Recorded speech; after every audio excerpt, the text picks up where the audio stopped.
enseñarles algo más acerca del modelamiento de base de datos. Un segundo, por favor. Ya está, ahora sí. Para que no haya interrupciones. Bien. Fundamentalmente, considero que la clase de hoy es la parte medular de todo el curso. ¿Correcto? Ya que al ser el curso Diseño y Modelamiento de Base de Datos, la primera clase yo había abordado esta problemática desde una perspectiva bastante amplia, muy macro, ¿no? El tema entidad-relación, el cómo se figura el tema de las entidades, los atributos, las relaciones. Pero el día de hoy nos vamos a concentrar 100% en este aspecto, modelamiento de datos, ¿sí? Eh, Entendamos, comprendamos que el proceso de abstracción, de creación de una base de datos, no es solamente el propósito de saber, se me ocurre cuántas entidades tengo, cuántas relaciones tengo, no. Este curso es fundamental para que después puedan entender lo que es el criterio de optimización de base de datos, que son cosas muy distintas. Entonces, les pido especial atención el día de hoy, porque va a ser un curso, perdón, va a ser un módulo muy interesante, muy teórico, muy enfocado a lo que es el estudio de muchas personas que han enfocado el tema de poder entender justamente cómo abstraer la realidad. Recordemos que la primera clase fue lo que es el modelo de la información. Información. Entendimos que la información está en todos lados, que podemos abstraer la información, ¿correcto? Pero el día de hoy, señores, señoritas, estamos enfocados 100% en un efecto de modelamiento de datos. Deben prestar especial atención a esto, primaria atención como se comenta. Y vuelvo a repetir, este es un tema de aprendizaje mutuo, ¿sí? No es que yo sea un sabelotodo, un catedrático, que ustedes van a tener que alabar todo lo que yo diga, en absoluto, pueden cuestionarme. Me encanta que me cuestionen. Es fundamental que me cuestionen, porque yo aprendo de ustedes y ustedes van a aprender muy humildemente desde mi posición, van a aprender de mí, ¿sí? Repito, yo soy director general de una compañía de software y todo lo que les hablo es en forma práctica, cómo funcionó, cómo no funcionó, ¿correcto? Voy a proceder a compartir mi pantalla. Les pido, por favor, tomen nota. Denme un segundo. Aquí está. A ver. Hoy no estoy en mi oficina. Bien. Vamos a quitar esto. Vamos a compartir la ventana esta. Bien. Y ver pantalla completa. ¿Me confirman si se ven las diapositivas? Sí, ingeniero, sí se visualiza. Bien, muchas gracias. Bien, comencemos. Si un momento sienten que quieren preguntarme, levantando la mano, ¿sí? Yo estoy atento al chat, tanto al chat y a las interrogantes que suelen surgir durante la presentación. Bien, modelamiento de datos. La primera clase que tuvimos nosotros fue acerca del modelamiento de la información, que está ligado al modelamiento de datos. Pero el modelamiento de datos está enfocado a cómo visualizamos, estructuramos y cómo ordenamos la información en una base de datos. ¿Sí? Información viene terminando siendo datos. La información está en el universo, ya lo vimos, la información está en todos lados, correcto. Pero ahora vamos a ver el tema de modelamiento de datos. Entonces, antes de eso, mi nombre es César Juárez Díaz, para los que se estén conectando quizá por primera vez en las sesiones. El curso es Diseño y Modelamiento de Base de Datos. Tienen mi arroba en mi Instagram, que es una red social que muevo particularmente en historias, hago preguntas de emprendimiento, innovación, tecnología, ¿sí? Quienes quieran seguirme por ese lado. Bien. ¿Cuál es el índice de esta clase de hoy? Son 7 puntos. La primera, objetivos. ¿Por qué estamos estudiando el tema de modelamiento de datos? Segundo, la introducción acerca del modelamiento de datos. Tercero, diseño conceptual de datos. Cuarto, modelo de datos. Quinto, modelo entidad-relación, que es la base crucial de toda esta información, de esta clase, perdón. El modelo entidad-relación es la parte fundamental de todo lo que corresponde diseño y modelamiento de base de datos. Modelo, entidad, relación. Vamos a hablar de su par acerca de lo que es cómo se puede mostrar en un paradigma de UML, ¿no? Pero el punto número 5 es la parte súper vital, importante, fundamental, primaria de esta clase, ¿sí? Y de todo el curso. Por favor, le estoy repitiendo como cuarta vez, como fue en mi pregrado, hagan caso a esta clase. Hagan caso a esta clase. Señorita Yanina, dígame.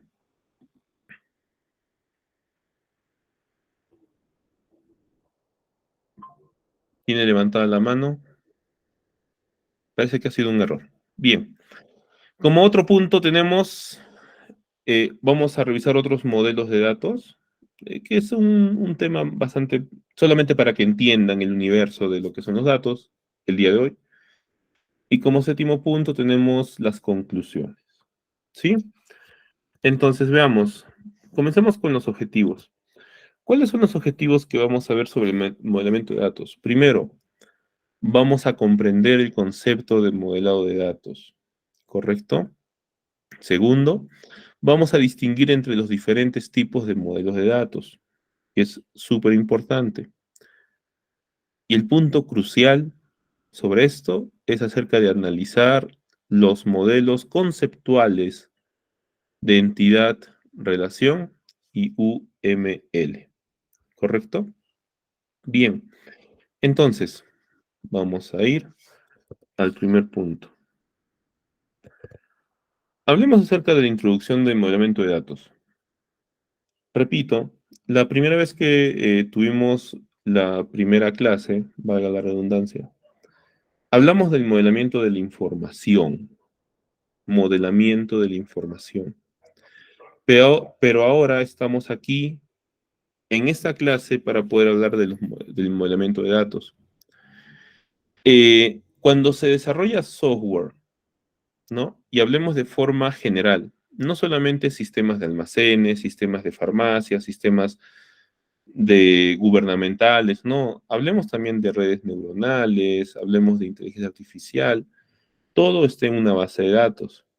Que sea formada de forma distinta es totalmente diferente, pero el espectro es el mismo. Cuando pensamos en el desarrollo de un software, llamémosle ahora sistema de información, se deben modelar tanto los datos empleados por el sistema como los procesos que realizan las tareas sobre estos datos.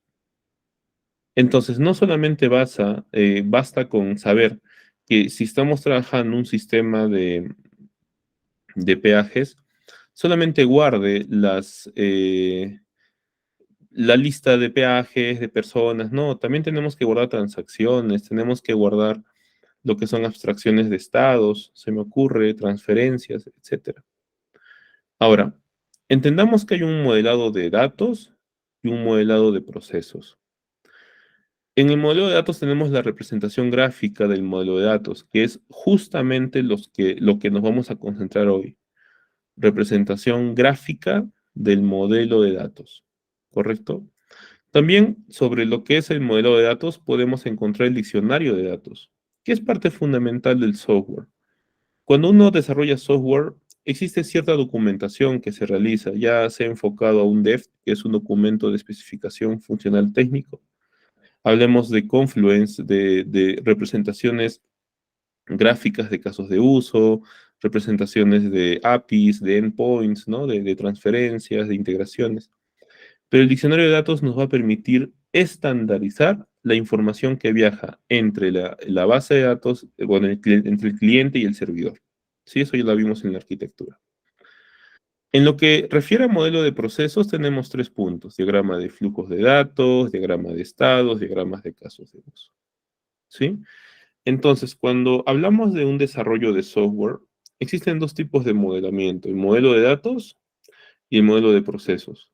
¿Cuál es la diferencia entre estos dos? Que los datos son la información que estamos guardando y que posteriormente se va a recuperar. Y el modelado de procesos, corresponde a cómo se va a manipular esa información y cómo queremos validar, cómo queremos crear ciertos validaciones, candados, si quieren llamarlo así, entre la información que vamos a viajar. Un ejemplo es evitar que se haga una división entre cero. ¿Sí? Todos sabemos que la división entre cero no existe, ¿correcto? Lo siguiente se me ocurre de un proceso es que cuando yo voy a pagar mi tarifa del peaje, no me acepte valores menores a cero, que también es lógico, ¿correcto? Bien, entonces, solamente para que ustedes entiendan a qué me refiero con el modelado de procesos, les voy a mostrar ciertos ejemplos que corresponden a los diagramas de flujo de datos, diagramas de estados y diagramas de casos de uso. Esto no tiene nada que ver con modelo de datos, pero lo estoy presentando para que entiendan a qué me estoy refiriendo. Entonces, si vemos acá, tenemos un diagrama de flujo. Está en inglés, pero podemos entenderlo. ¿Qué nos quiere decir el diagrama de flujo? Es justamente ello. Es un flujo que corresponde a ciertas respuestas. Por ejemplo, dice, el estado inicial es, hay zombies por todo lado. ¿Sí? Hay zombies por todo lado. Entonces viene una pregunta. Hay zombies por todo lado y me pregunto, veo a un zombie. ¿Es este joven que estoy viendo aquí un zombie?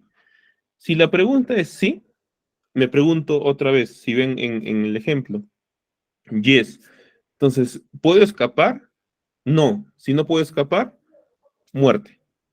En el caso contrario, si este chico es un zombie, no. Entonces, otra vez puedo morir. Y finalmente, si puedo escapar, me escondo en un lugar, en un espacio confinado, con un grupo de gente que tiene diferentes backgrounds, ¿no? Pero en este ejemplo paradójico, en un apocalipsis zombie todos moriríamos, ¿no? Si se dan cuenta, todas las flechas van a dead. Este es un diagrama de flujo. Es decir, cómo es que nos cuestionamos un paso al otro.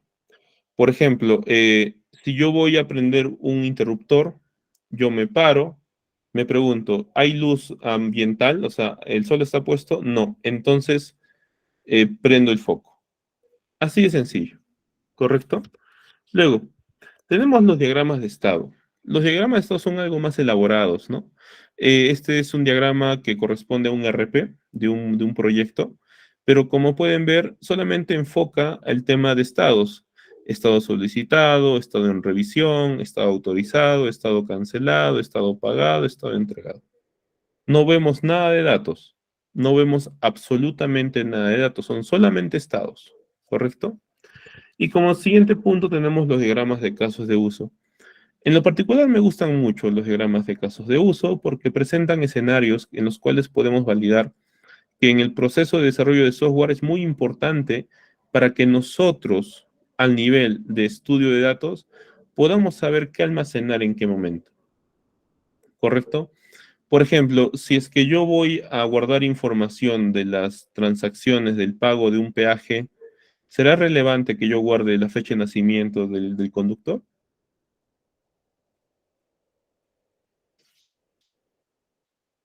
No lo es. No es necesario. Entonces, no es relevante, pues, ¿me entiende? Entonces, estos diagramas que acabamos de ver son diagramas que evalúan los procesos, pero nosotros vamos a evaluar los datos, los datos. Entonces, el diseño conceptual de datos corresponde o responde propiamente al modelamiento de datos. Entonces, como modelamiento de datos, nosotros habíamos hablado que tenemos que enfocar esto para hacer el modelamiento de la información de los datos. Tenemos que enfocarnos primero en la primera etapa es analizar, ser muy analítico, ser extremadamente analítico sobre lo que estamos por implementar, identificar el dominio, el escenario de lo que estamos por implementar. Por ejemplo, hoy en campaña navideña es un loquerío, todo el mundo compra, todo el mundo está haciendo transacciones hoy en día. Si alguien quisiera crear un nuevo software que recolecte, ¿no? Lo que es temas de dinero, tendría que analizar muy bien el estado de lo que está pasando ahorita. Luego hablamos de un diseño conceptual. El diseño conceptual es cuando yo ya sé, ya analicé los requisitos, ya entendí el problema y ahora tengo que ver cómo lo trabajo. Y el resultado del cómo lo trabajo es el esquema conceptual, que responde al modelo entidad-relación. ¿Sí? Si leemos ahí los textos, dice el diseño de base de datos es el proceso por el que se determina la organización de una base de datos, incluido su estructura, contenido y las aplicaciones que se han de desarrollar. Entonces, si nos estamos enfocando en el diseño conceptual de datos, en el modelamiento de datos, debemos saber que lo que estamos por implementar, por hacer, es el resultado de un análisis que hemos hecho de un dominio, de un escenario, de un software que nos están pidiendo. ¿Correcto? Entonces, si lo vemos de esta manera, nosotros tenemos que entender lo siguiente. No solo basta con haber analizado algo y saber, digamos,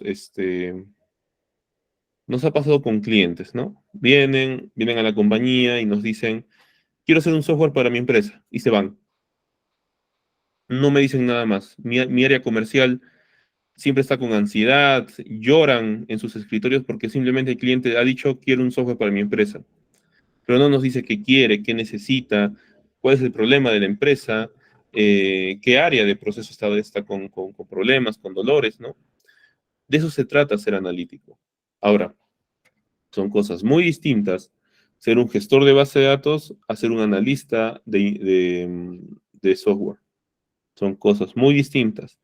El analista está enfocado a los trabajos de procesos, o sea, ellos analizan los estados, ellos analizan los procesos, ellos analizan los casos de uso, los diagramas de estado, ¿no? Ellos hacen eso. Los modeladores de datos están por el lado del el departamento de ingeniería de software, o sea, por el lado de desarrollo de software. ¿Sí? Ellos son los que entienden más que nada cómo se va a diseñar la base de datos. Y si somos un poco más estrictos sobre la práctica, quienes modelan la base de datos finalmente son los que trabajan en el stack de backend, ¿sí? Esto ya es un tema que no lo he tocado antes, pero es backend, frontend. ¿Alguien dentro de la audiencia sabe qué es backend y frontend? ¿Me puede confirmar o puede escribir por el chat?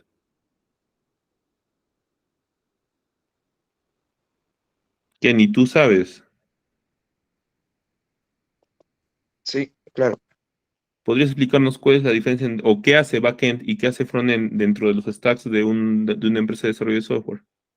Sí, el backend se encarga de hacer el desarrollo, bueno, por el lado del servidor, ¿no? La lógica del negocio y la conexión con base de datos, ¿no?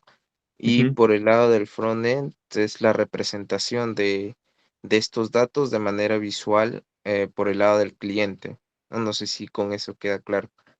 Sí, perfectísimo. Kenji, te había leído Kenji. Bien, gracias.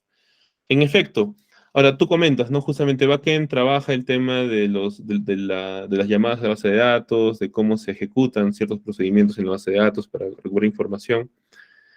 Depende mucho de la compañía, del tamaño de la compañía de software, porque también hablamos de los propios backend diseñan esto, ¿no? La base de datos. Deberían haber un departamento de gestores de base de datos. Pero bien, se entendió. A ver, vemos el chat. Dice Rubén, lógica y vista. Correcto. Sí, es muy en síntesis se trata de ello. Osvaldo Medina, lo que no sé del software, la parte de atrás es el código. Ah, lo que no sé del software, la parte de atrás del código. Sí, se podría decir que sí, ¿no? Que los backends son los que arman todo. Correcto, sí, sí te entiendo. Los frontends son más más creativos, artísticos, ¿no? Manda un backend a que alinee un div, ese está muerto, pues. No puede poner un botón, no sabe hacer botones, ¿no? Está perdido. Correcto. Entonces, bien, ¿por qué hablo de esto? Porque cuando ustedes estén, no sé el propósito del curso, perdón, que ustedes le den al curso, pero si están enfocados un poco a aprender temas que les correspondan a saber el desarrollo de software, cómo, de qué lado voy a ir, existen dos ramas, backend, frontend, DevOps y, bueno, los sysadmin, ¿no? Que son ya gestores de otro nivel. Entonces, cuando estemos trabajando con base de datos, hablaremos del esquema conceptual hacia lo que es el modelo entidad-relación. ¿Bien? Bien. Entonces, ahora hablemos de modelo de datos. Repito, ya estamos yendo muy, muy estrictamente a lo que corresponde a la bibliografía, estamos yendo muy estrictamente a lo que sugiere ya todos los estándares que estamos trabajando. Viene aquí resaltado lo siguiente. Un modelo de datos es un conjunto de herramientas que permiten describir los datos, sus relaciones, las restricciones de seguridad a aplicar y terminología a utilizar. Los modelos deben representar la realidad, por lo que se deben poseer las siguientes cualidades. Atención a estas cualidades, por favor. Atención. Expresividad. Es decir, deben tener suficientes conceptos para expresar perfectamente la realidad. Es decir, si yo estoy analizando, se me ocurre algún tipo de software el cual va a almacenar información de las personas, no voy a poner en la entidad el nombre de la entidad, no voy a ponerle, se me ocurre, plumón, lapiceros, ¿no? No, tiene que ser que represente la realidad. No puedo poner entidad 1, entidad 2, no, no debe ser así. Segundo, simplicidad. Por favor, mientras más simples seamos, va a ser mejor. Mientras más simples seamos en nuestro modelamiento de datos, va a ser mejor. Em, yo sé que actualmente existen muchos frameworks con los que trabajan los desarrolladores y que probablemente ya con el tema del ORM, que es un gestor de base de datos dentro, en forma de objetos, ¿no? Por así decirlo, ya crean objetos o las entidades son creadas de forma muy, muy abierta, ¿no? Eh, Rubén, ¿dónde puedo aprender cursos de programación? En YouTube. En YouTube. No, no voy a irme por ese lado ahorita, Rubén, pero te ruego, por favor, que al final de la clase, voy a tomarme 5 minutos para explicarles cuáles son las líneas de poder entender los paradigmas de desarrollo de software que pueden tener. ¿Estamos de acuerdo, Rubén? Acuérdame al final de la reunión, por favor. ¿Sí? Para yo poder explicarles eso. Bien. Lo siguiente, formalidad. Todos los conceptos deben tener una interpretación única, precisa y bien definida. Llamémosle que los que somos diseñadores de base de datos, modeladores de base de datos, somos artistas que trabajan en lienzo, ¿sí? Debemos entender perfectamente cuál es la lógica de lo que estamos desarrollando. Un sistema veterinario, un sistema médico, un sistema para aduanas, un sistema de farmacias, una red neuronal, una lógica de nuevo YouTube, se me ocurre. Los que modelemos los datos somos los responsables de entender y abstraer la información. ¿Correcto? Bien. Vamos a cambiar de diapositiva. Y ahora entramos a la magia de este curso, el modelo entidad-relación. Un dato histórico, fue definido por Peter Chen en 1976 y 1977, ¿no? Entendamos que establece una visión global de los datos de un sistema de información en un nivel de abstracción. Esto hace que nosotros el usuario se pueda aproximar a cómo va a ser la arquitectura, ¿correcto? No tiene una relación física a la instancia. Atención con esto. Atención con esto. El modelo entidad-relación nos está expresando una forma en cómo vamos a visualizar los datos, la información, pero no es 100% que así como lo estamos modelando es que va a percibirse dentro de la programación de la base de datos, ¿correcto?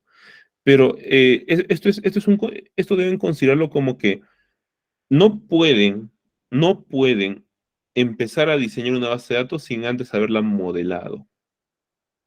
No pueden diseñar una base de datos sin antes haberla modelado. Así de sencillo. Es más fácil equivocarse en papel que equivocarse en código fuente. Les digo con mucha experiencia, por favor.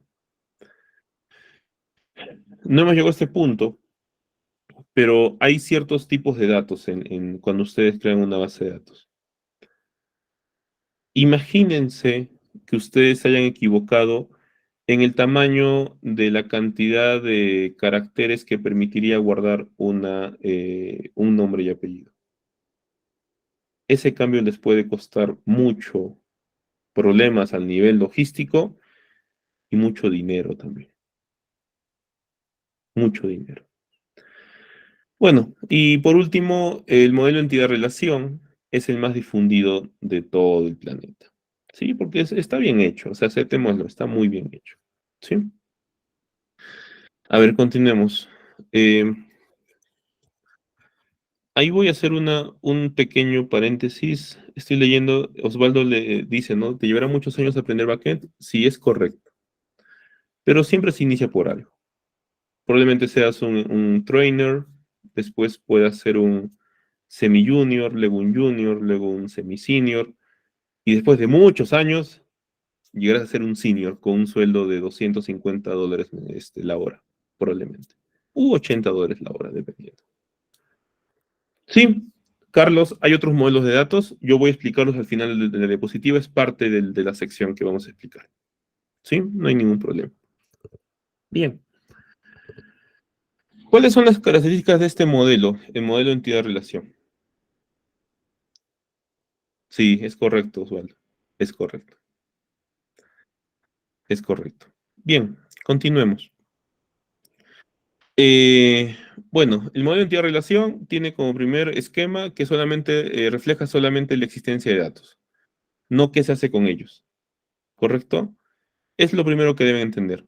Un modelo de datos de entidad-relación solamente representa la información, los datos, pero no se está verificando procesos, que si guarda, verificar si ya existió o no existió, que si ya existió, aplicarle una promoción, no, nada de eso. Lo segundo es, se incluyen todos los datos relevantes del sistema que se está implementando, eso es obvio. Si estoy implementando un sistema de pago de peajes, sería un error garrafal no considerar la entidad vehículo, ¿no? No considerar la entidad conductor. ¿Quién sabe?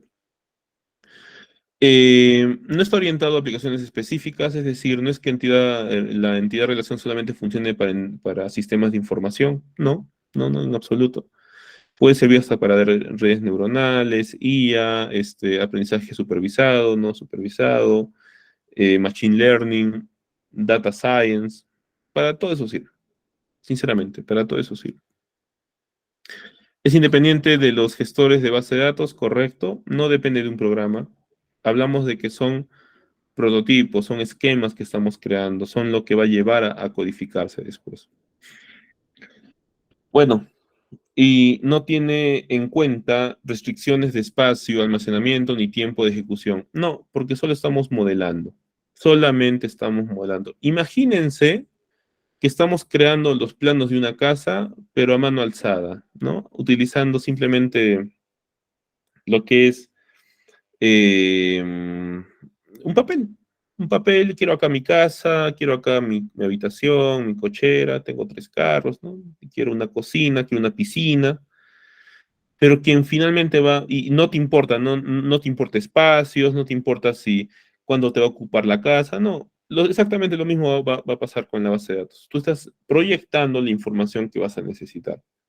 Posteriormente, cuando se empieza a programar la base de datos, ya es un tema de que ustedes entiendan, esto va a solicitar más ejecución más en memoria, ejecución más en disco duro, tengo que paginarlo, la gestión de archivos tengo que hacerle un S3 en un disco duro físico, frío, perdón, tengo que usar tiempo de ejecución, quizá tenga que tunearle mi base de datos, tenga que aplicar un modelo de paginación, estructura de datos avanzada, árboles binarios, árboles terciarios, grafos.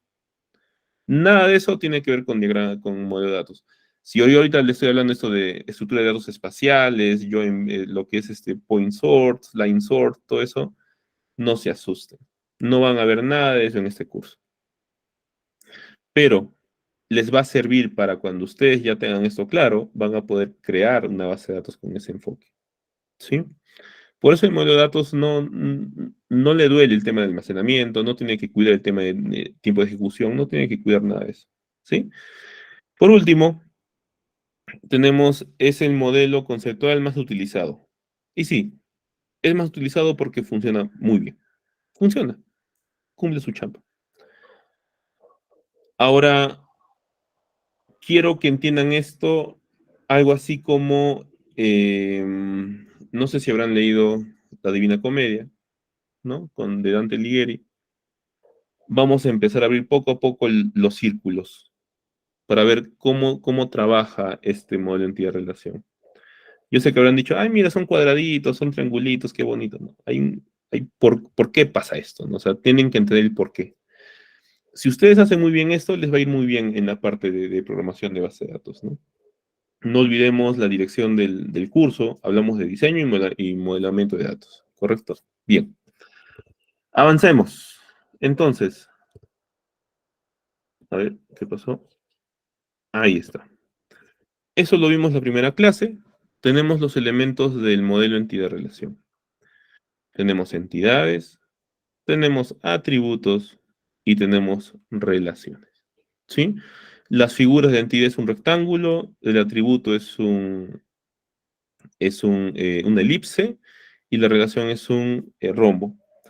Me van a decir, profesor, pero usted ha puesto antes un cuadro que aparecía ahí los atributos. Sí, pero ese es otro enfoque que se le da, ¿no? Es un enfoque al nivel de UML. Ahora se van a dar cuenta. El modelo de entidad-relación es el nivel más básico de integración. El nivel más básico de conceptualización, ¿no? De creación, por así decirlo. Y les conviene, créanme, les conviene. A ver, ¿qué sucede? Vamos ahí. Este es un diagrama de entidad-relación. Así como lo ven. Muy bonito. Es una notación tradicional. Por favor, que alguien levante la mano e indique eh, cuáles son las entidades, cuáles son los atributos y cuáles son las relaciones. Carlos, por favor.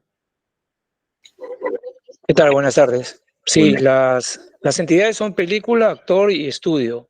bien, Los atributos son nombre, año para película, nombre y apellido para actor y nombre y dirección para estudio. Y las relaciones entre película y actor es actúa. Y entre película y estudio es produce. bien. Muchas gracias, señor Carlos.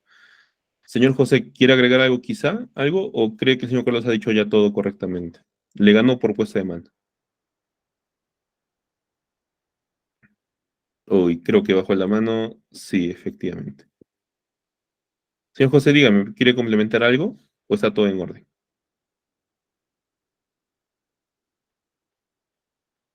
Señor José.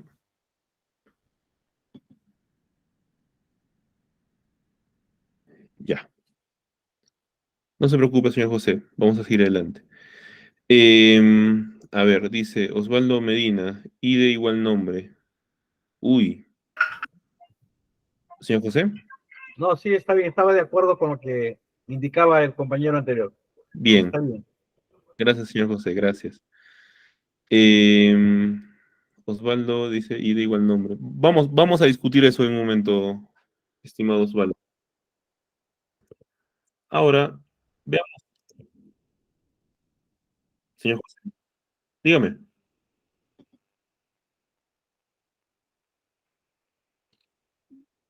No creo que levantó la mano por error. Ok, gracias. Ahora, esta es la notación tradicional, ¿sí? Como bien indicó el señor Carlos, muchas gracias, las entidades son película, actor y estudio. La película tiene los atributos de nombre y año. El actor tiene los atributos de nombre y apellidos. El estudio tiene los atributos de nombres y dirección. Y la relación es que un actor puede actuar en una película y que las películas son producidas por un estudio, ¿no? Deben darse cuenta que el nivel de lenguaje que estamos viendo acá es un nivel muy, muy alto, ¿no? Porque lo entendemos humanamente, lo entendemos, o sea, podemos interactuar, podemos comprender lo que estamos haciendo. Y eso es el propósito de un diagrama entidad-relación, entender lo que estamos esquematizando, ¿correcto? Ahora, esto es lo que habíamos visto en alguna oportunidad sobre las entidades-relación, pero con notación UML, con notación UML. Entonces, ¿alguien podría relatarme qué es lo que está representando este diagrama UML, por favor? Que levanten la mano.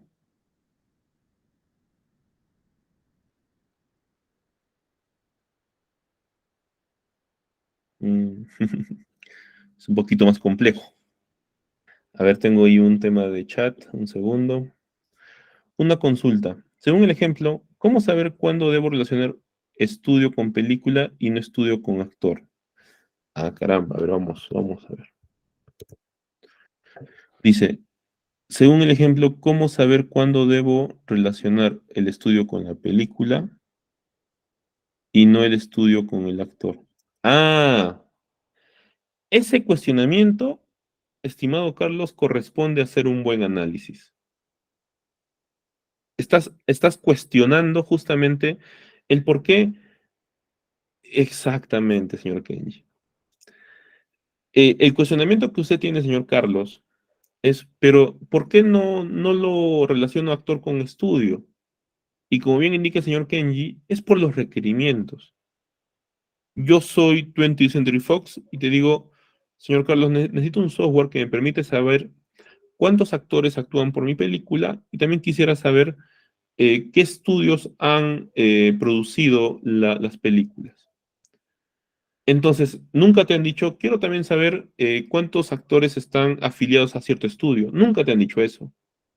Y podemos asumir que este diagrama está representando eso. Nunca han dicho cuántos actores están afiliados a ciertos estudios. Simplemente le han dicho cuántos actores actúan en una película y cuántas películas están producidas por cierto estudio. Y como bien depende de los requerimientos. Y es la primera etapa que se hace de modelamiento, análisis de requisitos.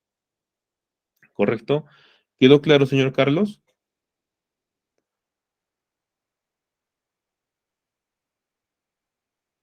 Bien, bien, muchas gracias. Gracias, señor Kenji, por su aporte. Bien, estábamos viendo esto del diagrama UML. ¿Alguien quisiera atreverse, aventurarse, a equivocarse? Probablemente, pero aquí no estamos para burlarnos ni nada, simplemente para aprender. Señor Carsen,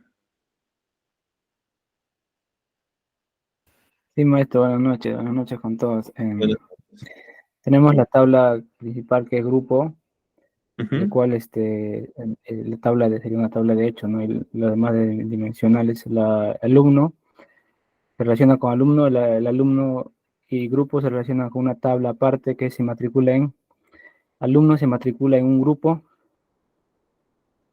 bien, y grupo también se relaciona con aula a través de una tabla de asignada. Un grupo es asignado a un aula, ¿no? ok, bien, bien, Y hay una relación directa entre grupo y asignatura de 1 a 1, el cual un grupo está impartida en una asignatura, o una asignatura es impartida en un grupo. ya, Y lo mismo para el profesor. Un profesor enseña a varios grupos. Y aparte una división más que se hace a la tabla profesor, que se le separa en departamentos, ¿no? Una relación en un departamento puede tener muchos profesores. bien. Pero Y bueno, aparte, un departamento puede ser dirigido por un profesor. casi se le va, señor Cárcel. Muy bien, muy bien. Sí, señor Carlos. Efectivamente, se refiere a un sistema académico. Es un ejemplo abierto, es un ejemplo abierto. No puse uno de mi compañía porque, digamos, la base de datos. O sea, imagínate que acá hay 5 tablas. Acá hay 4, hay 4 tablas. Hay 3 tablas transaccionales y 4 tablas primarias, ¿no? Yo tengo base de datos que llegan a tener 300 tablas o 150 tablas, ¿no? Son cosas ya muy, muy robustas. Señor Sagasti dice, diagrama de relación, ¿por qué se muestran las cardinalidades? Porque justamente las relaciones corresponden a cardinalidades. Vamos a verlo en un momento. Vamos a verlo en un momento. Ah, se me escapó el término. Tablas transaccionales es cuando se almacena información de varias entidades bajo un tema de proceso. Digámosle, yo tengo mi tabla alumno y tengo mi tabla cursos, ¿sí? Yo voy a crear una tabla matrículas en la cual relaciono al alumno con el curso. Básicamente es eso. Ah, esa afirmación. Bien, No, me refería a que no era una pregunta, sino que era afirmación. O sea, es un bien. diagrama de entidad-relación porque mostraba las cardinalidades, ¿no? Sí, correcto. A eso iba. Exactamente, exactamente. Solamente que estamos en la notación UML. Claro, ¿Correcto? trabajado por UML. Claro. Correcto. Bien. Señor Carlos, no Carlos Agastegui, señor Carlos, que me preguntaba qué son tablas transaccionales, ¿se entendió? Sobre una tabla transaccional. Me estoy adelantando quizá en conceptos, pero es necesario que entiendan que hay cosas más allá, ¿no? Del modelamiento. Bien, continuemos. Ahora, como bien han dicho, ¿no? Las entidades son película, actor, estudio. Los atributos son nombre, año, en el tema de las películas, nombre, apellidos en lo que es el actor, y nombres, dirección en el tema de estudios. Eh, y ahora tenemos lo que son las relaciones, que es actúa y produce. Bien, ahora, eso habíamos hablado en su momento, tenemos nuestros atributos clave. Uf, si no modelamos bien nuestros atributos clave, puede que nuestra base de datos esté en peligro cuando hablemos de escalabilidad. ¿Alguien sabe qué es escalabilidad? Señor Carlos Sagasti. Bueno, sí, se refiere, digamos, a aumentar más recursos, digamos, no sé, a un equipo, digamos, escalar de forma, digamos, vertical, horizontal, ¿cómo se refiere? Ya, de hecho, los términos escalar horizontalmente sí va por el lado de escalar como infraestructura, bien, pero en base de datos, escalabilidad va más a que si la recuperación de información de una consulta funcionó para cuando tenías 50 registros, también funciona cuando tengas 10 millones de registros. Señor Kenji, creo que quería agregar algo más. Sí, bueno, era casi lo mismo, ¿no? O sea, en este caso, si es que aumentaba la cantidad de registros, pues se tenía que, bueno, en el caso de recursos físicos, ¿no? Es esto, por ejemplo, servidores, escalar vertical, horizontalmente, como lo mencionaba el compañero anterior, ¿no? Pero acá en base de datos, o sea, en el caso de que incremente la cantidad de registros, pues eh, tener algún mecanismo, algún método de también mejorar el modelamiento, ¿no? Por ejemplo, en ese caso que menciona, veo el ejemplo que está en la diapositiva, a nivel de DNI antes se tenía, pues, ¿no? ocho números, nada más, ¿no? Pues creo que se tuvo que añadir ese dígito más de, ¿qué es esto? No recuerdo cómo se llama, para poder soportar la cantidad de DNIs que se llegaron Es correcto. a crear. Sí. Bien, señor Kenji. Sí, efectivamente. En el caso de los DNIs, ya hacer búsquedas por los 8 dígitos era doloroso, porque demoraba mucho, y empezaron a hacer búsquedas agregando ven el numerito casi resaltado ahí, no me acuerdo cómo se llama, grupo de votación, creo que sí, grupo de votación creo que era, o no me acuerdo, pero lo que hace es crear grupos, justamente para que el universo de búsqueda sea más sencillo. Señor Kenny Lozano nos dice que la base de datos puede adaptarse a los cambios. Si se refiere a un tema de escalabilidad, no se refiere a eso. Es justamente como bien ha reforzado el concepto del señor Kenji, el poder que la base de datos siga demostrando una efectividad en el performance de tener 50 registros a tener 10 millones de registros. ¿Sí? El tema de recursos, señor Carlos, si no me equivoco, es más que nada bajo infraestructura. ¿Sí? Ya hablamos de un tema de Kubernetes, de Docker, ¿no? Que me encantaría poder hablarles de eso un poco también. Ya ustedes hablan con la coordinadora si quieren que imparte el curso de docerización, todo eso. Por ahí me limito a solamente un elemento de datos. ¿Sí? Bien. Dígito verificador, gracias Luis, gracias.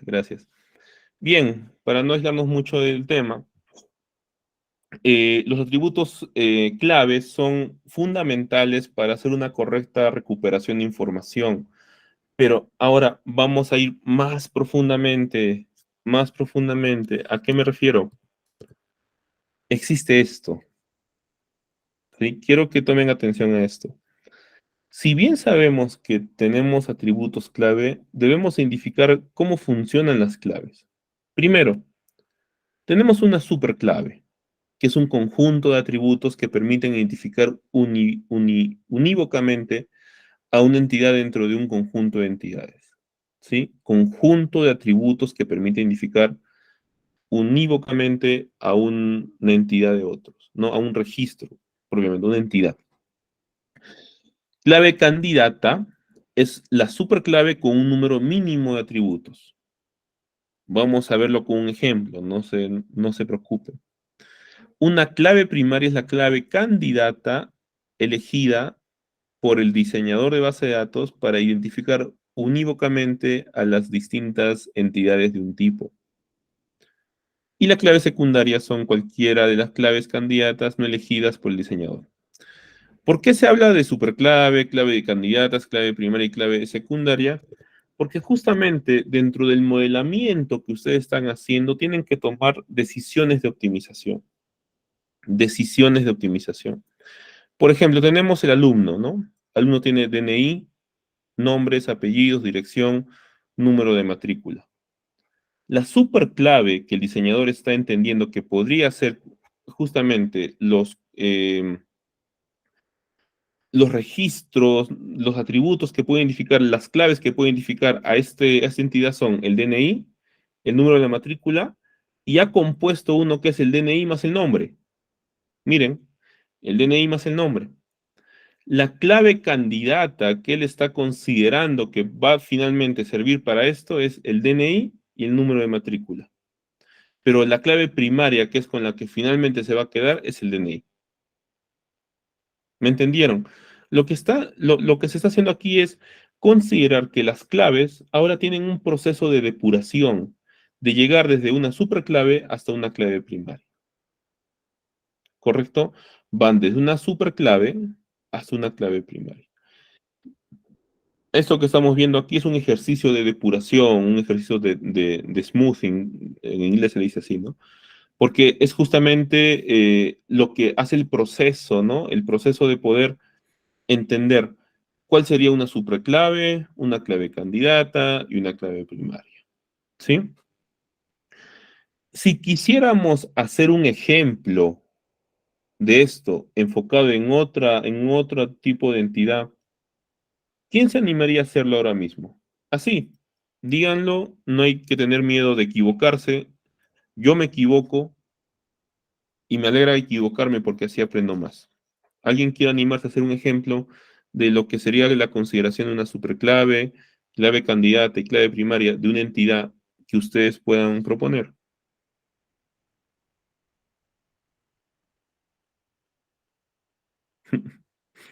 Es un poco complicado, es bastante complicado. Yo les voy a dar, a ver, porque es justamente, señor Carlos, un proceso de identificación. Vamos a hacer que ustedes son mis consultores de base de datos, ¿ya? Yo soy el practicante, ¿ya? Yo soy practicante. Para que me entiendan, la entidad es vehículo. La entidad es vehículo, ¿correcto? Los atributos que yo tengo son placa, modelo, marca, serie de motor, serie de chasis y fecha y hora de fabricación, ¿no? Acá. Voy a ponerlo en el chat, no tenemos pizarra presente, pero voy a ponerlo en el chat. Yo tengo mi entidad vehículo, ¿ya? Y tengo mis atributos que son la placa, ¿qué había dicho? La placa, la marca, el modelo, tengo serie de motor, serie de chasis y tengo fecha de fabricación. Con esto vamos a responder su pregunta, señor Carlos. ¿Ya? Tengo mi entidad vehículo con los atributos placa, marca, modelo, serie de motor, serie de chasis, fecha de fabricación. Señor Carlos, directamente usted, ¿cuál cree que sería lo ideal una superclave? ¿Qué datos, qué atributos cree usted que son los que van a identificar a este vehículo? Entendería que placa, serie de chasis y Ujú. serie de motor. Ok, esa es su superclave. Sí. ¿Cuáles serían sus claves candidatas para que yo pueda buscar a un vehículo dentro de mi concesionaria? Rápidamente. ¿Cuál- Placa y serie de chasis. Ya. Y ahora, ¿cuál sería para usted justamente la clave que me va a identificar solamente con ese atributo a este vehículo? La placa. Bien. Eso es, señor Carlos. Eso es. Es un ejercicio de depuración, es un ejercicio mental de depuración. Ahora, ¿por qué lo hacemos? Porque es fundamental que entendamos el por qué vamos a categorizar cada una de las claves. Porque puede que la clave primaria quede con 2, porque es factible, puede suceder. Pero el ejercicio que usted ha hecho justamente es eso. Depurar las claves, hacerlas más pequeñas para una mejor optimización. ¿Quedó claro, señor Carlos? Sí, ahora yo lo que veo es, no sé si esto de repente también se puede aplicar, porque lo veo muy parecido cuando creas unos índices, cuando agarras, digamos, atributos compuestos y los transformas, digamos, como que, ¿no? Para hacer una búsqueda. Lo veo así, ¿no? En efecto. Pero recordemos que los índices son creados después que las tablas. Ya estamos yendo un poquito más Claro, adelantados. claro. Exacto. Este es ¿Sí? modelamiento. Es modelamiento, sí, pero señor Carlos, señor Kenji, entienda, están hambrientos, ¿no? Pero sí, efectivamente, cuando yo construyo índices, puedo customizar la adaptación de cuál es el origen de los atributos que pueden generar la información más rápido. ¿Ustedes han escuchado estos términos de cubos en base de datos? Sí, Ya, claro, cuando hagamos el data management, o sea, bueno, si es que se logra aperturar un tema de curso así, de eso se trata. Las vistas, optimizaciones que estamos, los índices, ¿no? Que estamos trabajando, Por ejemplo, también se trabajan vistas. No sé si ha visto usted la diferencia entre una vista y un índice. Sí, las vistas, normalmente creo que queda en memoria, creo, ¿no? Las vistas. Correcto, es correcto. Y cuando yo trabajo un store procedure, un procedimiento almacenado, ejecuto más rápido esa captura. ¿Correcto? Ahora, alguien ha hecho... es que me da un poco de temor, espero que me entiendan, por favor, señor Carlos, señor Kenji. No quiero hacer preguntas muy elaboradas o conceptos muy elaborados porque hay gente que aún está en modelamiento de datos. Exacto, exacto. Pero yo quiero preguntarles a ustedes si han trabajado con Esfinge, ¿cómo se llama? Es un full text search. Es un procesamiento así para búsqueda de texto. ¿No? No, Ya. no. Ellos trabajan con MariaDB, con MySQL en su tiempo, y lo que hacen es crear full índices con palabras clave. Solamente palabras clave, keywords.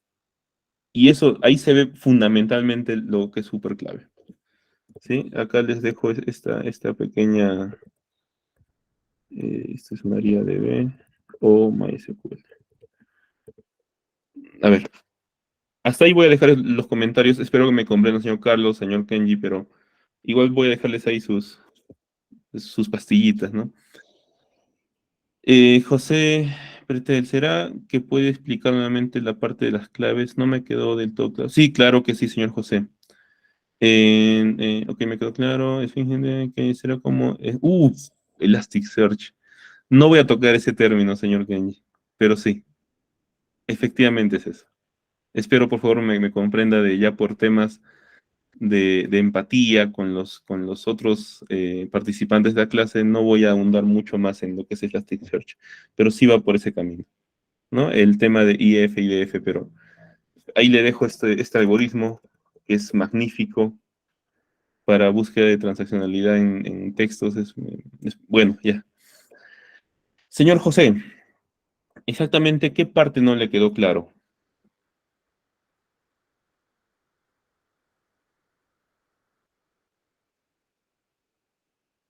Voy a repasarlo todo, no tengo problema. Mire, cuando hablamos de claves, las claves, señor José, son atributos, como hemos visto acá, se me ocurre, bueno, vamos a verlo en adelante, son atributos que hacen que una entidad sea única. Por ejemplo, si la entidad es persona, la clave va a ser DNI, porque es un atributo clave, el cual va a distinguir a todos los registros de una entidad que van a ser únicos, ¿correcto? Ese es el propósito, hacer único una entidad. Recordemos que estamos modelando datos. Si yo modelo personas es porque voy a agregar muchas personas con esos atributos en la entidad persona, ¿correcto? Ahora, ¿por qué hablamos de superclave, clave candidata, clave primaria, clave secundaria? Porque es un ejercicio de poder depurar la información. Como bien indicaron el señor Carlos y el señor Kenji, que están un poco más familiarizados con esto, es para poder identificar qué datos van a hacer que yo pueda ejecutar una recuperación de información más efectiva. Esto tiene que ser visto desde el concepto del modelamiento, porque si lo ven desde el tema de ejecución, van a poder aplicarlo. Eso no me va a dejar mentir el señor Carlos, el señor Kenji. Pero cuando entienden esto desde el modelamiento, están entendiendo la información que estamos guardando. Y en el ejemplo que estamos colocando acá, el alumno podemos considerar que la superclave corresponde al DNI, al número de matrícula y al DNI más el nombre. Pero la clave candidata para poder hacer, o sea, para poder identificar de forma única a esta entidad alumno, corresponde a la clave candidata que es DNI y número de matrícula. Pero si nos enfocamos a poder encontrar la persona de forma efectiva, ¿no? Con una clave única sería DNI. ¿Sí? Es un ejercicio de depuración, pero los conceptos de superclave y clave candidata nos permite saber qué atributos hacen única a esta entidad. ¿Quedó claro, señor José? Profe, sí, yo no había preguntado, pero está bien, no hay problema, está bien. Gracias. Listo. No, está bien. Era José Pretel. Gracias. Sí, no, está bien. Está bien. Yo encantado de poder solucionar los cuestionamientos. Tenemos 30 minutos. Voy a acelerar un poco más el ritmo para poder aplicar a todos las diapositivas, ¿sí? Vamos ahí.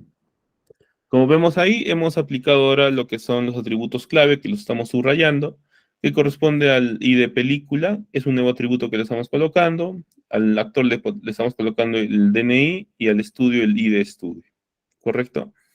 Ahora, vayamos más profundamente, hablamos de los tipos de entidades. Entidades fuertes o regulares son los que tienen existencia propia, no dependen de la existencia de otras entidades para la existencia. Una entidad débil son las entidades que dependen de la existencia de un tipo de entidad fuerte. Es decir, si se elimina la ocurrencia de la entidad regular, se eliminan todas aquellas ocurrencias de entidad débil. Por favor, rápidamente, alguien que me dé un ejemplo de entidad fuerte y entidad débil. Creo que se entendió el concepto. El DNI. Entidad fuerte DNI. No, no. El DNI ¿No? es un atributo. Ok. Un atributo. Pero si yo le dijera que persona...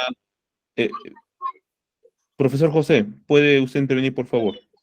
Cuando hablamos de entidad fuerte es cuando solamente es de ella misma, no depende de los demás. ¿Algo entiendo así? Sí, correcto. Un ejemplo podría darme, por favor. Si estoy armando, por ejemplo, una base de datos y en esa base de datos, por ejemplo, de una factura, ¿Ya? Ok. podría yo utilizar, por ejemplo, a ver, Está bien el ejemplo. La factura no, depende de una entidad proveedor. ajá, ¿Ya? exacto. Ok. ¿Y quién entre la entidad factura y la entidad proveedor, qué tipo de entidad es? ¿Fuerte o débil? La factura para es una fuerte. Al revés. La factura es débil Ujú. y el proveedor es fuerte. Porque yo puedo ser el proveedor sin necesidad que exista otra entidad. Pongo RUC 20, 60, 40, 80, 10, 1. Nombre, el Grupo Margarita SAC, ¿no? Dirección fiscal, ese es mi proveedor. Yo para que haga una factura dependo del proveedor. Mi entidad factura depende del proveedor. Entonces, si yo elimino proveedor, no podría eliminar ese proveedor porque depende, yo tengo facturas del Grupo Margarita, ¿correcto? Como hay una dependencia, la entidad débil es la factura, la entidad fuerte es el proveedor. ¿Quedó claro? Sí, Perfecto. Bien, gracias. señor Carlos, no, gracias a usted, profesor José, gracias. Y bien, bien. Entonces, Carlos comenta, alumno curso. No, yo creo que alumno y curso son fuertes.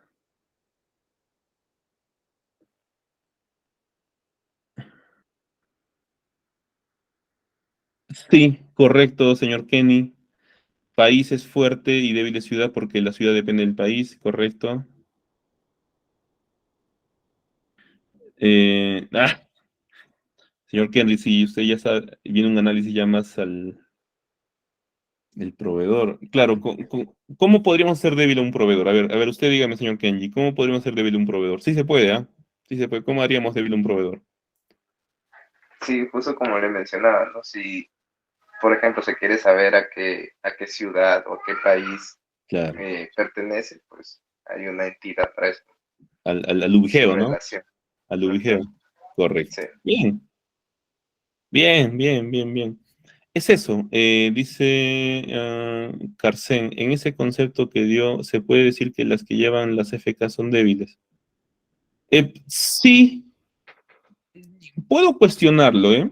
Porque he tenido en la práctica algunos ejemplos que me han costado hacer débil a una entidad, pero sí, podría ser, señor Carcén, podríamos asumir ello, porque Para los que no saben, las FK son las foreign key. Las foreign keys son claves foráneas. Las claves foráneas son, y yendo un poco más al diseño, es cuando un atributo clave de una entidad es heredada para otra entidad para relacionarse. Pero, señor Carson, le ruego, mi respuesta va a ser muy alineada a lo que usted me está preguntando, pero por respeto a los otros participantes que quizá no saben qué es un FK, no voy a profundizar más en el tema. Espero me comprenda. Pero se podría decir que sí, porque dependen de otra. Ahora, hay un tema de eliminación en cascada que no debería pasar jamás. Bueno, hay muchos debates al respecto, ¿no? Si se eliminan o no se eliminan, si se hace la eliminación, pero sería prudente considerar de que si yo tengo un FK de una entidad más fuerte, la que tiene FK sí es una entidad débil. Sí sería correcto decirlo, pero va a haber, en el ejercicio usted va a ver que hay momentos en que puede de que eso se varíe también, ¿correcto? Pero ya va un tema de índices, porque puede de que un FK no necesariamente la consideren FK, simplemente están obteniendo el atributo, no lo crean como FK y lo dejan como para que reciba nulos, que también puede pasar. Pero es un tema de optimización. Le pido por favor se quede con mi respuesta. Si tiene alguna duda más, puede escribirme directamente, pero por respeto a los que aún estamos en diseño y modelamiento, no voy a profundizar más el por qué variaría ese concepto. ¿De acuerdo, señor Carcen?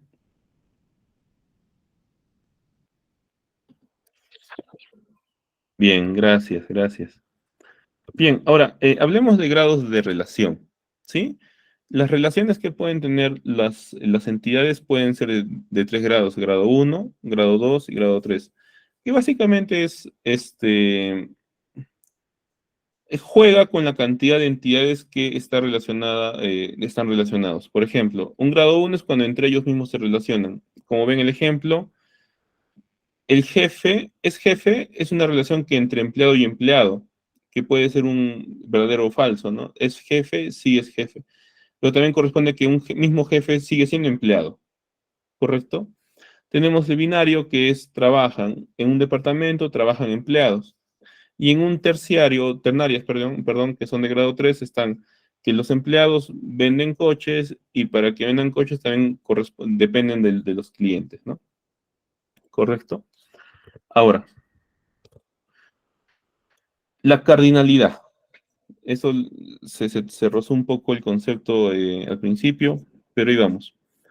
Esto es, tienen que jugar un poco con los conceptos porque la cardinalidad va de 0 a 1, de 1 a 1, de 0 a muchos, de 1 a muchos o de muchos a muchos, ¿sí? Entonces, el titular, quiero que entiendan esto. Cuando ustedes vean lo que es, ¿no? Cuenta, se relaciona con, la relación es titular y cliente. Entonces, un cliente puede que tenga o no tenga cuentas, pero una cuenta le puede corresponder a uno o varios clientes.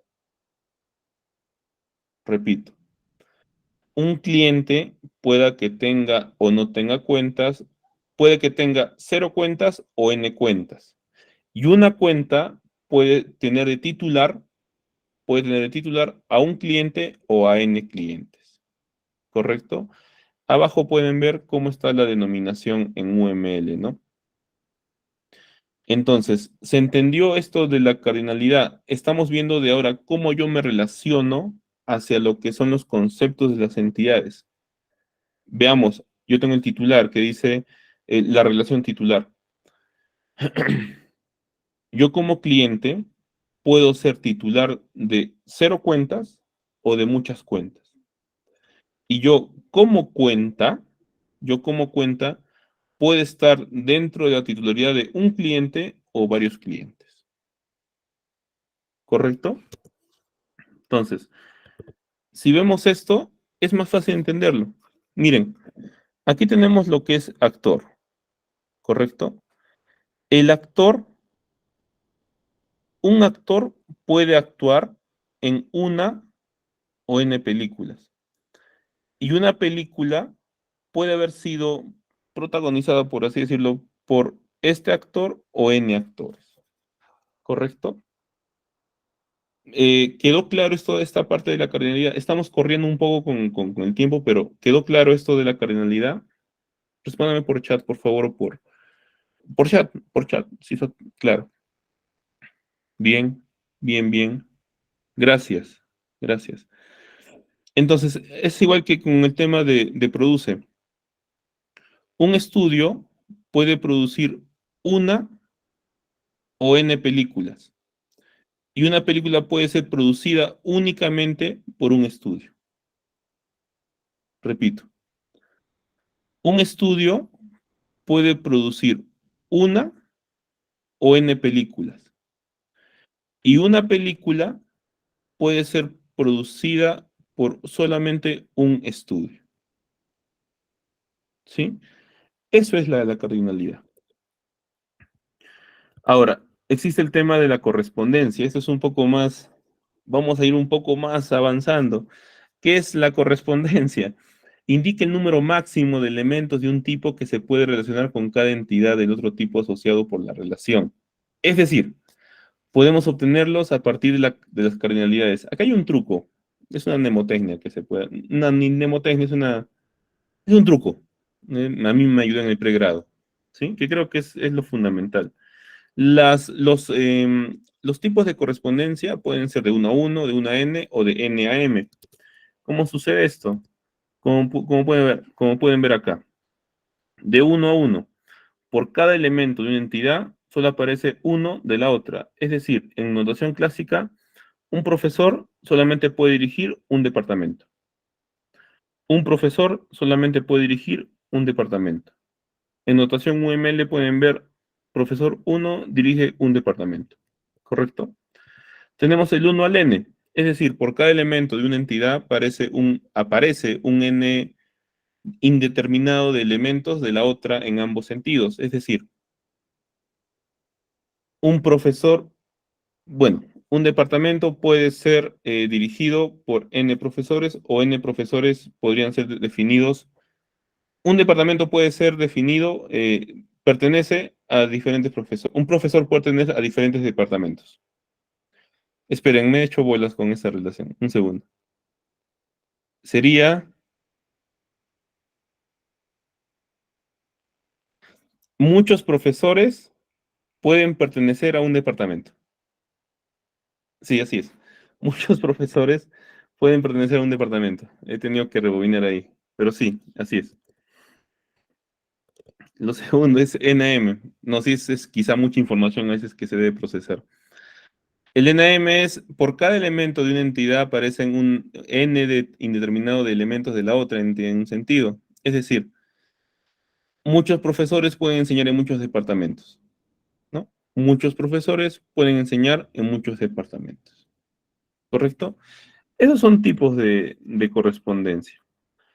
Ahora, vamos ya a ir sopesando los conceptos. Si pueden ver acá, aparece de n a n y de 1 a n. Entonces, si se dan cuenta, yo estoy agarrando los elementos de la derecha, ¿no? De n, aquí está, de n a n y de 1 a n. El cero es que puede que no tenga. Puede que no, puede que en una película no actúe un actor.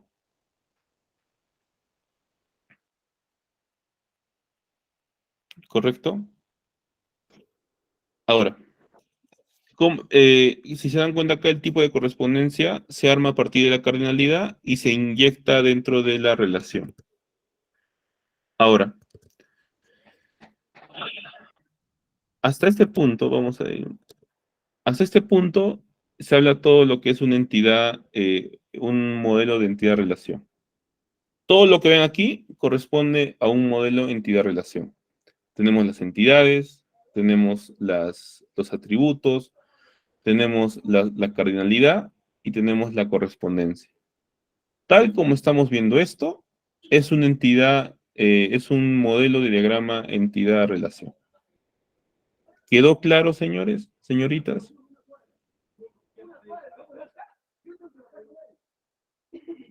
¿Sí? Gracias. Gracias. Gracias. Igual se puede reforzar el conocimiento, los animo a que lo hagan. Y ahora vamos a ver lo que corresponde a otros modelos de datos. ¿Ya? Eso lo tomo muy a grandes rasgos, por favor, para que lo consideren. ¿Sí? Tenemos los datos estructurados, los semiestructurados y los datos no estructurados. Bien, los datos estructurados cuentan con un formato y una longitud definido y pueden ser almacenados en tablas. Un ejemplo son las fechas y bases de datos. Todo lo que hemos visto ahora, probablemente con lo que vamos a ver después, que son las bases de datos relacionales, corresponden a datos estructurados. Los datos semiestructurados, ahí quizá ya algunos sepan, hablamos de lo que son JSONs, HTMLs, XML. ¿A qué corresponde esto? Que es información que no se puede gestionar de una forma estándar, porque no es regular, pero aún así se encuentran relaciones entre los datos que se reciben. O sea, llamémosle que tienen que, o sea, dentro del propio modelamiento de estos datos semiestructurados, no hay una estructura definida, puede variar en el tiempo, ¿sí? No es regular, ¿correcto? Y los datos no estructurados son este grupo que están las imágenes, los videos, los documentos de texto, como PDF, TXT, que pueden tener una estructura interna, pero no siguen ningún esquema o modelo de datos definido, predefinido, perdón. Hasta que no se aplique un proceso de organización, no tienen valor de ningún tipo. Yo relaciono mucho los no estructurados con el tema de lo que es el cifrado. ¿Saben qué es cifrar?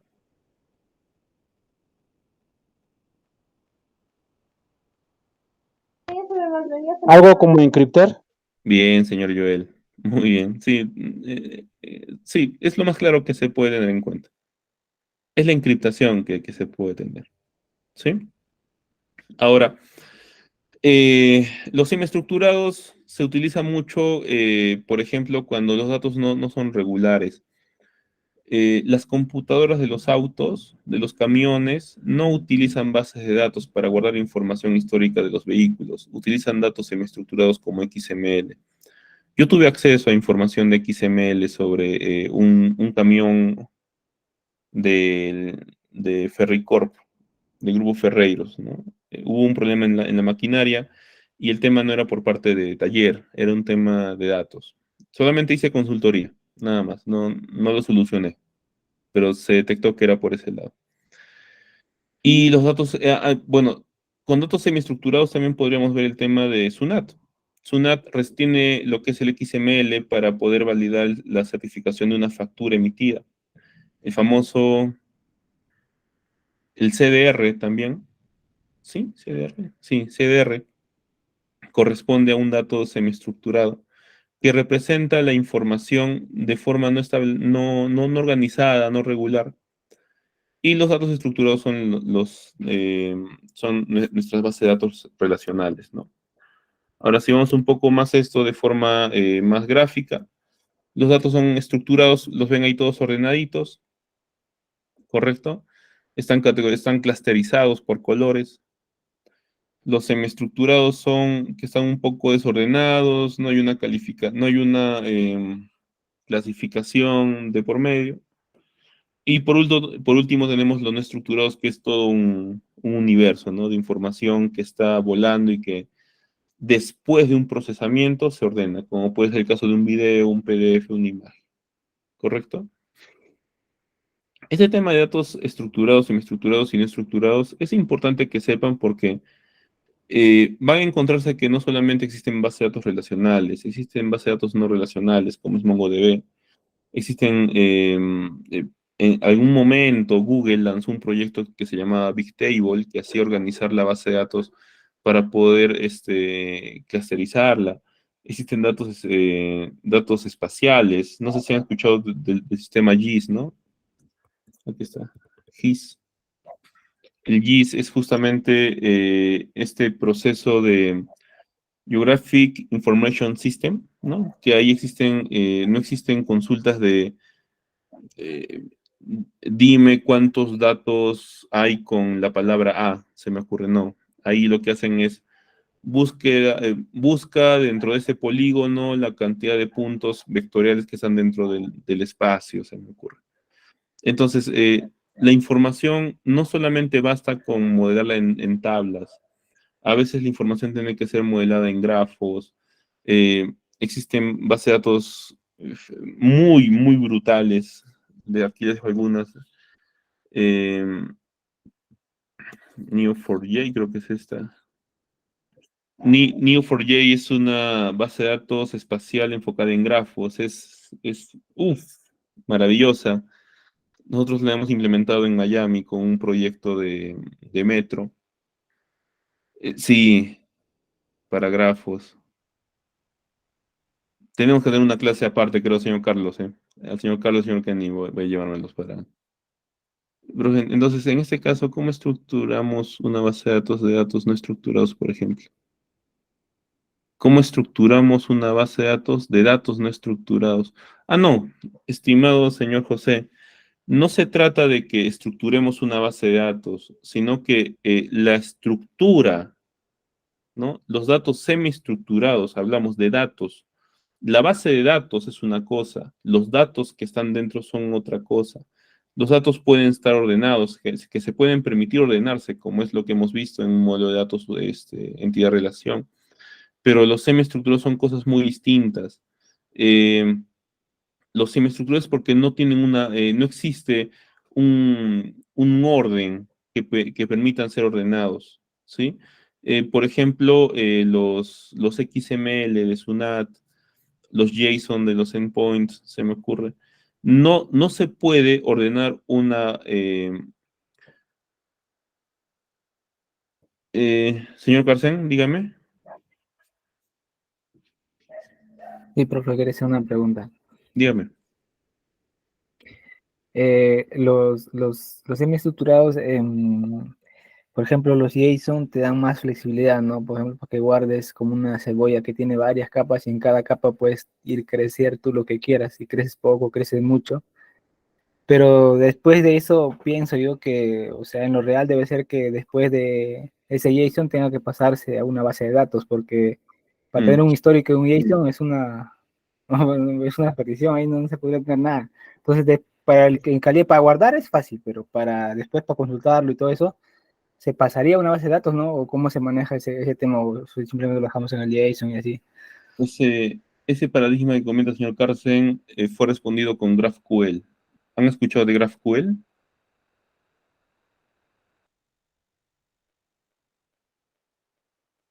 Señor Carcen, ¿escuchó de GraphQL alguna vez? No. Ya. El GraphQL lo que hace es poder tener una captura de información estructurada en una consulta no estructurada. Léalo, búsquelo. Estamos tocando de temas un poco más avanzados quizá para la audiencia, pero que esto no los desaliente, que los anime, por favor, que existe mucha información que ustedes mismos pueden aprender. No se sientan aislados, no se sientan que han sido relegados, ¿no? Por no saber, no, en absoluto. Yo les estoy dando pequeñas píldoras de que hay más información de lo que estamos ideando. Ahora mismo solamente estamos en la punta del iceberg, señores. Créanme. Porque ahora que si queremos ir más profundo, allá lo que es la base total, podemos ver temas muy fuertes desde que fue el modelamiento de base de datos, lo que son los cubos, lo que son Elasticsearch, como comentó el señor Kenji, los full text search, los bases de datos distribuidas, como es Dynamo, ¿no? De base de datos. Son cosas que los animo, por favor, puedan aprender, puedan motivarse a aprender. Todo, absolutamente todo, lo pueden aprender por internet. Hay bootcamps si quieren, hay hay youtubers que son backend, frontends, que son muy buenos, hay foros, está el famoso Stack Overflow, está GitHub, pueden aprender, todo lo pueden aprender, no hay límites, sinceramente les digo. La pandemia nos enseñó a que la tecnología se dinamizó y todos pueden aprender a programar, pero no todos pueden llegar a un nivel de abstracción más alto, no se me ocurre. Yo, sí. Creo que la línea de aprendizaje puede ser a partir de entender un framework. Sí, sí, sí, sí. Por ejemplo, tengo equipos conmigo que trabajan con Ruby on Rails, otros trabajan con Django, otros trabajan con Laravel. A mí me encanta Laravel. Me encanta Laravel a mí. Otros que trabajan con Node.js. Ya están los más pros, ¿no? Que trabajan con, ¿cómo se llama este lenguaje? El de Google, no es Angular, es su evolución. Ah, se me dio el nombre. Go, sí, esa marcianada, no, yo, mis respetos. Ahí lo dejo un ratito también. A compañeros que trabajan con React, la parte front, o sea, no quiero que todos esos términos que que le estoy diciendo yo al menos, no los deben desalentar o desmotivar a los que no entienden. Véanlo como un motivador de que hay muchas cosas que ustedes mismos pueden aprender. ¿Y por qué no una vez, si se ejecuta un curso que yo pueda tener acá acerca de ingeniería de software, análisis de requisitos, implementaciones en backend, frontend? Ahí no toco mucho porque tengo mi gerente de operaciones, que es quien lo ve. Yo sé lo suficiente como para estar en el área de operaciones, pero conozco seniors que trabajan en esto, ¿no? Pero sí les hablo desde un enfoque de gestión. Todo se puede, todo se puede, todo lo pueden lograr, solamente tienen que proponérselo. ¿Sí? Voy a avanzar un poquito más con las diapositivas. Bien, llegué a las conclusiones. El modelo de datos es una herramienta fundamental para el diseño de base de datos. Por favor, considérenlo, porque si alguna vez están trabajando en una empresa y ven que los desarrolladores o los sysadmin, ¿no? Se van de frente a modelar en código y todo, no los vean con admiración. Es gente muy entusiasta, quizá hasta equivocada. Prefiero mil veces que se sienten y en una pizarra o en su cuaderno modelen sus bases de datos, porque es lo que yo aprecio mucho también en mi equipo de profesionales. No todo se trata de ser, ay, miren qué rápido aprendo, mira qué rápido hago. No, muéstrame en tu borrador cómo has hecho. Ah, te equivocas. Ahora, ¿qué crees que es más fácil? ¿Corregir en papel o corregir en todo un modelo de datos? Sí, señor Carlos, voy a tratar de armarlo un poco voy a consultar a mi equipo de desarrollo que me den algunos puntos. Luego de eso, los modelos conceptuales, como el modelo entidad-relación y el modelo UML, son una forma eficaz de representar los datos y las relaciones entre ellos. ¿Sí? Con ello, me siento muy, muy afortunado de estar hoy en día en estos módulos de aprendizaje hacia ustedes. Veo que el señor Carlos me solicita un tema de videos de YouTube o páginas que vienen a profundizar. Lo voy a conseguir. El señor Kenny, acerca de compartir alguna bibliografía, ya lo compartí la última vez. Voy a tratar de hacérselo llegar a la señorita Fiorella para que lo compartan. Ahorita no estoy en mi oficina. Estoy con otro dispositivo, no tengo esto a la mano, pero voy a tratar de indagar dentro de lo que son mis correos electrónicos y, bueno, mi repositorio de la propia compañía.